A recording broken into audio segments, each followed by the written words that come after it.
Hello, welcome to the Afrocentric Woman. Thank you for tuning in. As you come into the live, please do like this stream. It helps the channel out a lot. Help YouTube know the type of content that you like listening to and watching. And so please do like as you come in the building. Hello and welcome, welcome, welcome. Today I want to talk about holding space. I want to talk about the concept of holding space and how you can do it. Um, this was something that crossed my mind a while ago, along with so many other topics. And it came to the forefront of my mind today because I was talking to a young lady earlier today. We had a conversation that initially was about something, then it ended up being about a bunch of other things, but just a lot of stuff, just a lot of stuff. And, you know, this young lady told me not the name, but just that she had, you know, was inspired by another YouTuber, and this YouTuber put herself out as someone who could help Black women and had some access points for Black women to support her paid content and I don't know if they're consultations or I'm not exactly sure what this lady was calling it. But it was an incredibly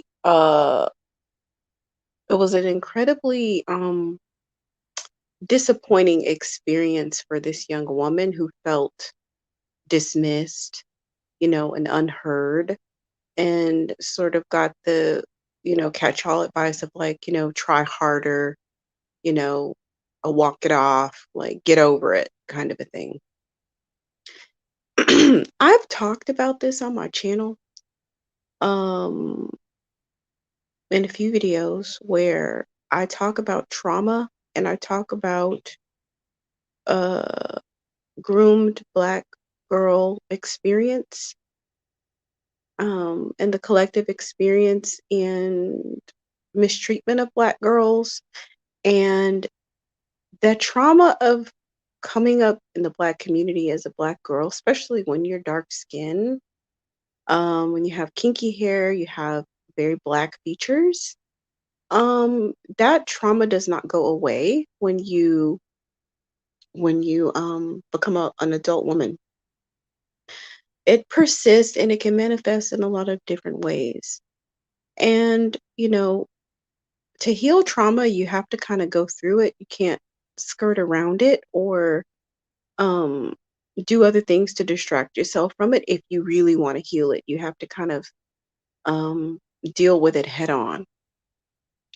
And I think what happened in this woman's situation was that she just saw this woman who she really looked up to and, thought this woman could help her because this woman put herself out as somebody that can help. And it was just a triggering, dismissive experience that did not meet this person's needs at all. Did not meet this Black woman, this young Black woman's needs at all. I think what she needed today was just to be heard. And so I did a lot of listening and reflecting what I heard and also just validation. I think ultimately those who can do cannot always teach. Those who can do cannot always teach. And just because someone was able to overcome their individual problem doesn't mean that they can help you overcome yours. Just because someone has overcome their individual problem does not mean that they can help you overcome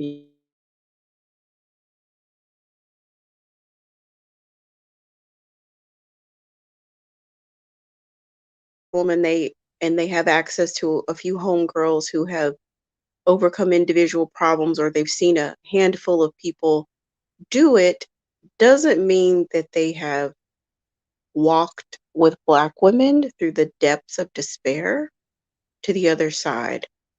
And it doesn't mean that they have any track record or expertise and getting into the trenches with Black women in their trauma, in their despair, in their lowest moments, and being there through it and walking them through it.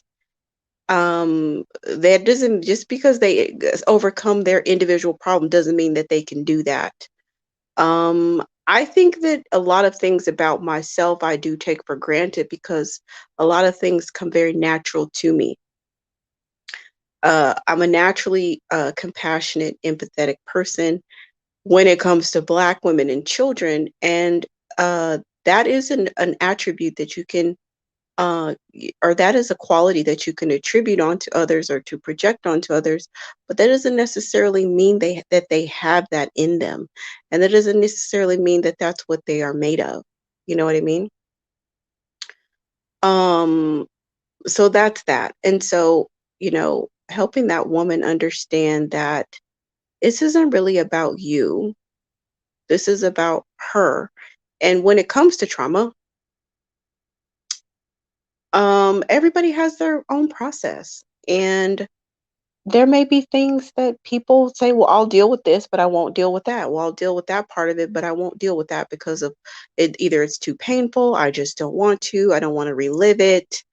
Um, you know, I've talked in other videos about, people sort of attaining a lot of success with education or business or career or financial or even relational success and saying, "Well, okay, I've gotten these things down, so obviously the trauma is not showing up, it's not affecting me, my background is not hindering me, so I don't have to deal with it."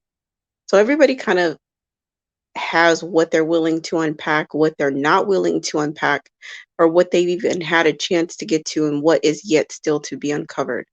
So sometimes when you're coming to people with certain trigger points, the easiest thing for them to do is to dismiss you or to shut you down or to tell you to walk it off or to tell you whatever coping strategy that they have.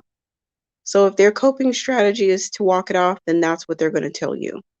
If their coping strategy is to get over it and pretend like it's not there, then that's what they're going to tell you. They're not going to be able to give you anything more than what they have because they don't have like a variety of tools based off of different people. You know what I'm saying? And like a multitude of examples based off of different people. They have their own individual experience. So they're going to share their own individual coping strategy. And sometimes that's just walk it off, get over it. And so that can be incredibly triggering for someone who has experienced emotional neglect as a child because it will feel similar, will feel very familiar, like, "Oh my god, this is what I grew up with when I wasn't seen or heard." Um, so there's that. And so there's kind of like two sides to it. On one end, for someone who is seeking assistance, um, to be mindful of that, be mindful that just because you like someone's personality, you like their charisma, you like the way they talk, and you look up to certain achievements that they have. Maybe they have a big YouTube channel or social media following, those kinds of things. That doesn't mean that that person can help you with your like your inner workings.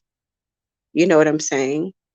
So there's that. So be mindful of that as you decide, where to seek certain types of support from because sometimes people can just inspire you from afar, but you don't necessarily have to bare your soul and share very like sensitive information that you need a lot of help working out because it may not be the best source for you. And then on the other side of it, it's the person who has a message for Black women. So for those who have a message for Black women and there's something that they want to share, there's something on their heart, there's something on their mind, they want a consistent platform, a mechanism, a medium, a mode to communicate with Black women, understand that you may be really good at that, but that doesn't necessarily mean that you're good at helping them beyond just the inspiration that you provide through your message, right? So everybody doesn't have to put themselves out there as uh, helping women through delicate problems, right? So maybe you feel that you've overcome your problem so you can help others. But if you don't have a track, if you don't have a track record and you don't have any training, hold on one second.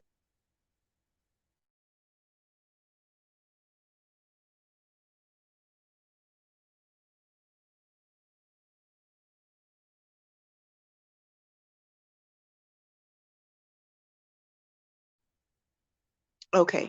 So yeah, so you may have overcome your own personal issue and maybe you're in a great place and you feel like you got the answer, you know the way because this is the way. That's not always enough, okay? That's not always enough to put yourself out there to help other Black women. And honestly, if you don't have the proper care in handling, think about a wounded, think about a wounded little child. That's the kitten gloves that some Black women need to be handled with. It's like they've been mauled by life. I mean, they've been mauled by life and they're just barely keeping it together. So if you don't have delicacy, you're better off just not even putting yourself out there like that because I know it to be true. And just, speaking to the woman earlier today was just like she was really kind of low key traumatized by what happened um, from reaching out to this woman. So there's that. Now, we have a sort of a collective responsibility, or we have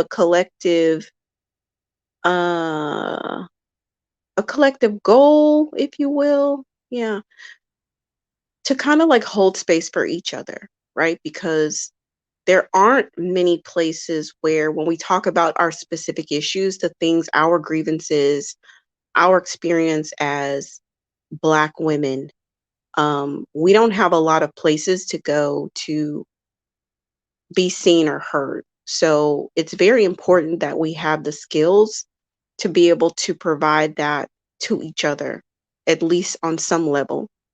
Some people are going to be better at it than others, but I just think that just having a basic level of holding space is going to be very beneficial as a collective of Black women, of like how you can show up for your sister, um, and pouring into the collective so that when you need support, the collective is going to have an overflow to support you as well. So we all kind of need to like pour into the collective of the Black woman sisterhood.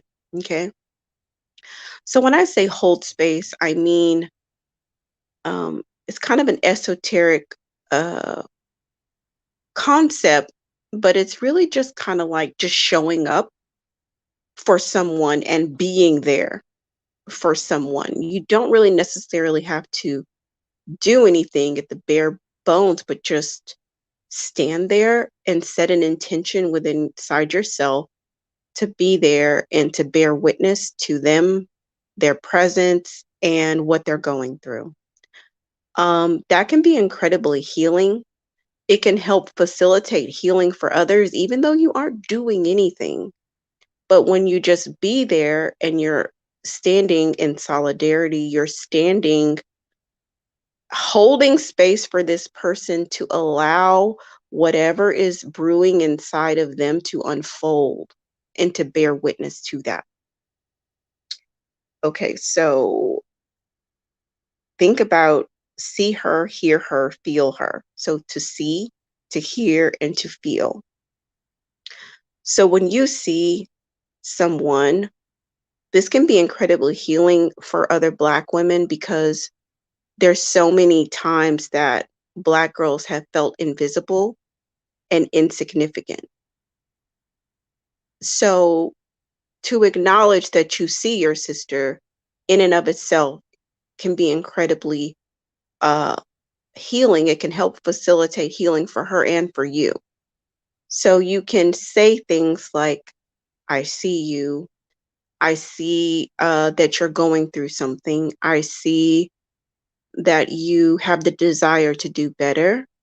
I see that you are on your way to doing better. I see that um, you're trying. I see that you're on the path out of the situation that you're in. So, really, seeing is bearing witness to her and her experience. So, to hear. So, to hear her is to hear what she's saying and to listen. So, her, what she has to say matters and she is significant. So, I hear you. I'm listening as the things unfold, as things from her heart begin to pour out. You're there to listen and to hear. And the next thing is to feel. So to feel is to tap into the energy of the moment. So it's kind of like a fellowship or a communion of, if you will, when you tap into and stand in agreement with what the objective is between that fellowship or that communion. So if she's leaving an abusive relationship, if she's not getting paid enough at work and she's frustrated, if there's something going on at home, if something from the past has triggered her and the intention is to get on the other side of that roadblock, to set that intention within yourself and to stand in agreement with her that she's going to get through whatever it is. So it's to acknowledge and to lend your spiritual energy to facilitate the healing. Okay? So that is to see, to hear, and to feel. Another part with the feeling is to empathize.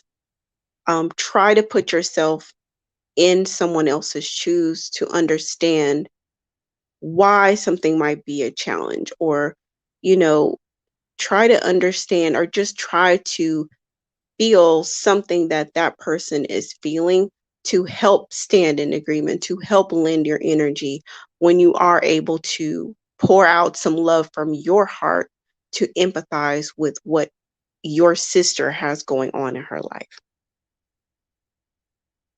Um, Listening and just to be there. So, for those who struggle with this type of like being ultra present with holding space, if you struggle with doing that for someone else, there's two things that you can do that would make it super easy and you don't even have to do anything. And this helps, especially with people who are going through loss. So, someone who's just lost a loved one and you don't know what to say. Or they just experienced loss and they're going through grief.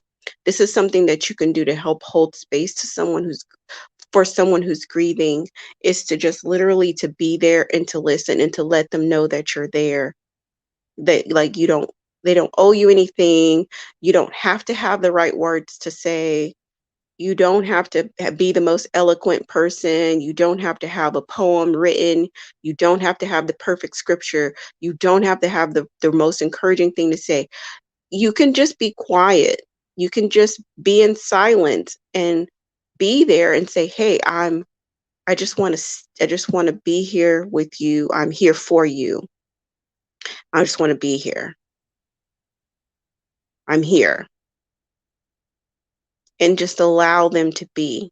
Sometimes just sitting in silence or being in silence or just letting people know I'm here can be incredibly supportive, especially when you are at a loss of words or sometimes just when words don't necessarily need to be exchanged.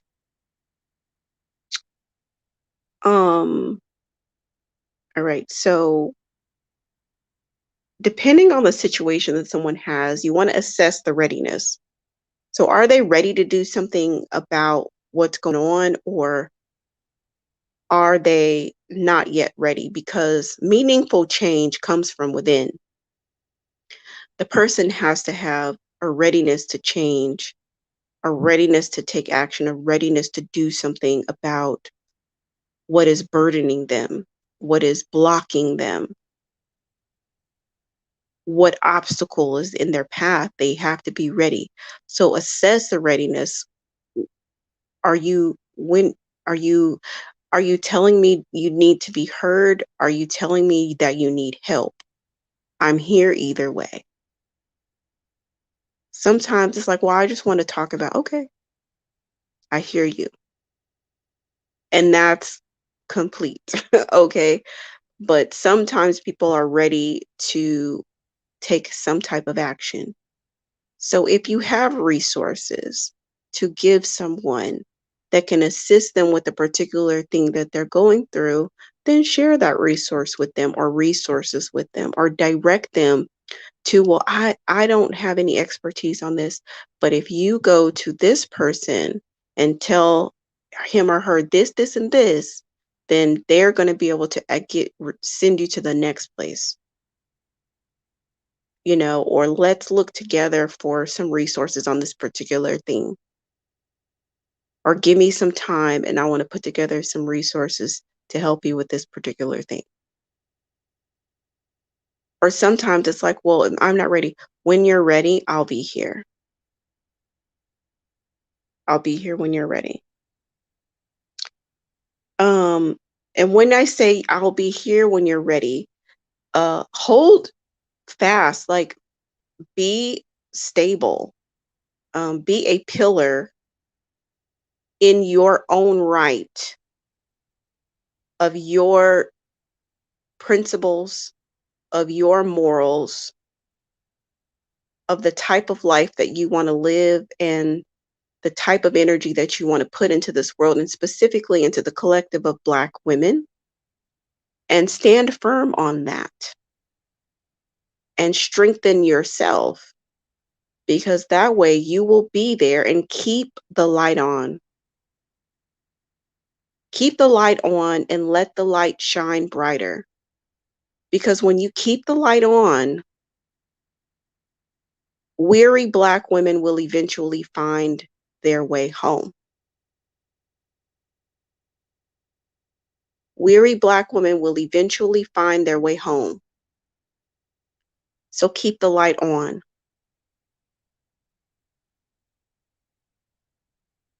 That is what I wanted to share with you ladies today, about holding space for other Black women. I hope this has been helpful, and I do appreciate everyone. I do appreciate you. You all are some of the best subscribers on YouTube, I promise you. Thank you for tuning in, and I will talk to you soon. Peace.